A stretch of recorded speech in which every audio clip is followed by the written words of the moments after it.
Hari ini genap 6 hari, Raffi Ahmad dan 7 orang lainnya dalam pemeriksaan Badan Narkotika Nasional. Jika tidak ada perubahan, statusnya akan diumumkan hari ini. Tapi soal hasil tes urin, kemarin BNN sudah menyatakan 7 orang positif diduga menggunakan zat terlarang bernama katinon. 1 orang lainnya negatif. Benarkah Raffi Ahmad salah satunya? Dan mengapa di tengah kasus ini tiba-tiba muncul seorang pengacara yang mengaku-ngaku akan menggugat pencemaran nama baik Raffi yang dilakukan oleh sebuah perusahaan kredit mobil? Benarkah Raffi yang menginginkan adanya gugatan tersebut?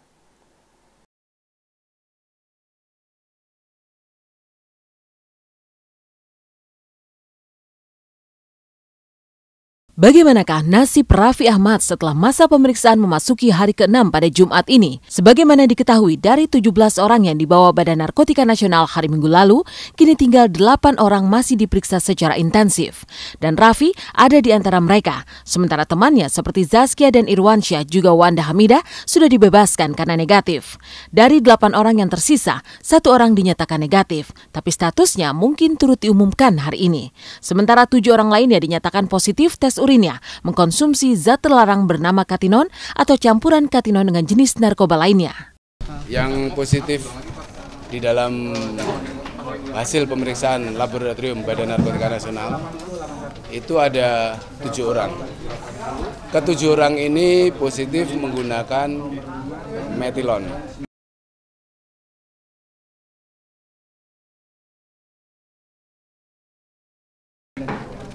Ke-7 orang ini positif menggunakan metilon atau derivat katinon. Dari ke-7 orang ini 2 yang murni menggunakan derivat katinon ini, sementara yang 5 menggunakan mix, artinya campuran dengan yang lain. Ada 2 orang yang menggunakan ganja dan juga derivat katinon atau metilon. 2 orang menggunakan ekstasi dan juga derivat katinon. 1 orang menggunakan ekstasi, ganja dan derivat katinon.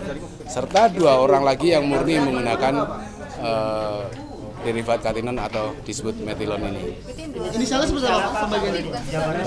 Inisial dari ke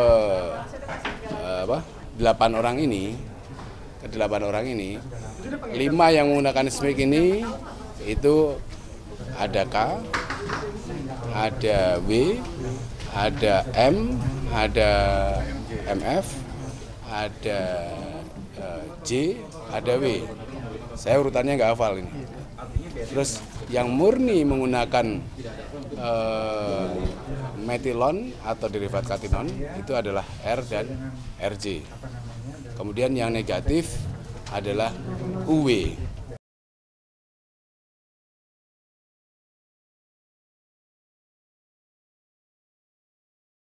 Apakah inisial R dari 2 orang yang dinyatakan positif urinnya mengandung zat katinon adalah Raffi Ahmad? Entahlah, merujuk pada ketentuan 6 hari pemeriksaan hari ini atau paling lambat Sabtu, BNN akan mengumumkan kepastian tentang hal itu termasuk Raffi Ahmad. Hasil laboratorium hanya merupakan salah satu indikator, salah satu hal yang nanti akan menjadi pertimbangan daripada penyidik. Selain itu, sesuai dengan Undang-Undang Narkotika Nomor 35 Tahun 2009, kalau positif artinya di sini dia menggunakan, ya kan? Artinya menggunakan. Dia hanya menentukan di sini pengguna atau bukan. Sementara Undang-Undang Narkotika itu banyak sekali hal yang diatur di sana. Diatur siapa yang mengedarkan, siapa yang membawakan, berbanyak sekali. Menguasai secara tidak sah narkotika golongan 1 itu bisa diancam dengan hukuman 4 sampai 12 tahun.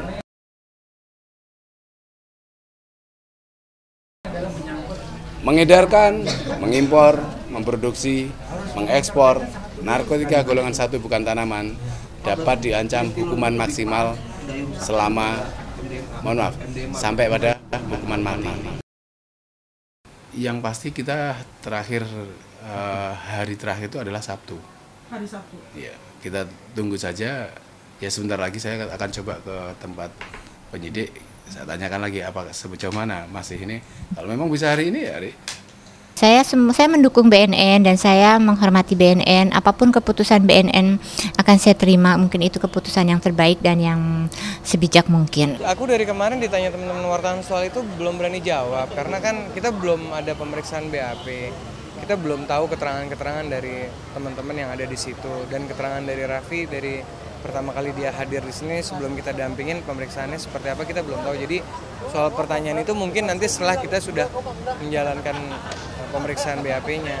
Karena itu kan kemarin baru dalam proses keterangan dari pihak BNN ya. Kita sejauh ini kan belum mendalami cerita dari Raffi, belum tahu BAP-nya seperti apa, kita belum tahu. Jadi kayaknya buat itu kita belum bisa kasih statement.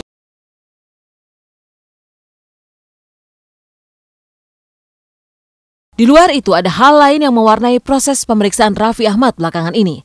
Ya, tiba-tiba saja ada seorang pengacara yang datang menjenguk Raffi dan kemudian menyatakan akan menggugat perusahaan leasing yang sempat dikabarkan akan menarik sebuah mobil milik Raffi. Benarkah pengacara itu berbicara atas nama Raffi Ahmad ataukah hanya mengaku-ngaku saja? Ya, jadi pada hari ini kami datang ya ke BNN untuk menemui Raffi, sekaligus juga berkoordinasi mengenai laporan kita tentang pencemaran nama baik Raffi terkait dengan mobil Fortunernya yang diberitakan bahwa mobil akan segera ditarik atau mobil mau ditarik oleh pihak leasing ya karena menunggak, karena ada yang belum diselesaikan. Tidak benar ya, ini cenderung tendensi menyudutkan ya pihak Raffi dan pihak Intan. Maka dalam hal ini kami secara resmi sudah melaporkan ke Polda Metro Jaya. Meski sang pengacara dan timnya mengaku tahu leasing dimaksud sudah menyatakan minta maaf, mereka akan terus memasukkan gugatan. Hanya belum jelas apakah benar sang pengacara ditunjuk Raffi untuk mengurus kasus ini atau mengambil inisiatif sendiri. Sebab sebelumnya selain memastikan Raffi tidak ada urusan dengan kendaraan yang kabarnya mau ditarik itu, Ibunda Raffi Amikanita juga sudah menegaskan urusan mobil tersebut sudah beres.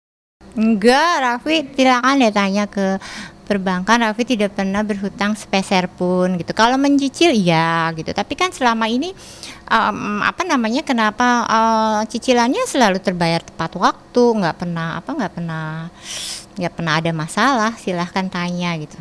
Enak aja ngambil mobil gitu kan. Gitu. Oh ya, sempat konfirmasi dan akhirnya sudah diselesaikan malam tadi. Mobil memang ada di rumah, memang saya suka pakai, cuma katanya mau diangkut gitu. Maksudnya mobil di rumah gitu, sering pakai aktivitas gitu. Seperti itu, kasusnya seperti itu. Lalu bagaimanakah pertemuan Raffi Ahmad dengan Olga Syahputra dan Ayu Dewi semalam? Seperti apa kedua sahabat ini menghibur dan mensupport Raffi saat menjenguk?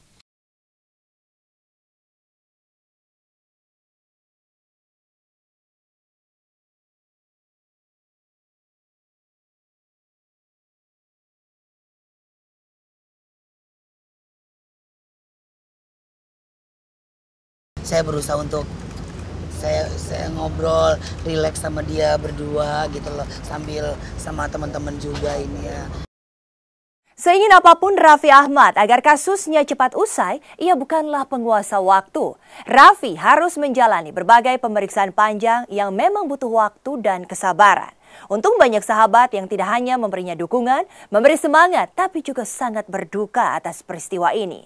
Apa saja yang dikisahkan Olga, Aufar, serta Ola setelah menjenguk Raffi? Bagaimana pula kesedihan dan support mereka untuk Raffi?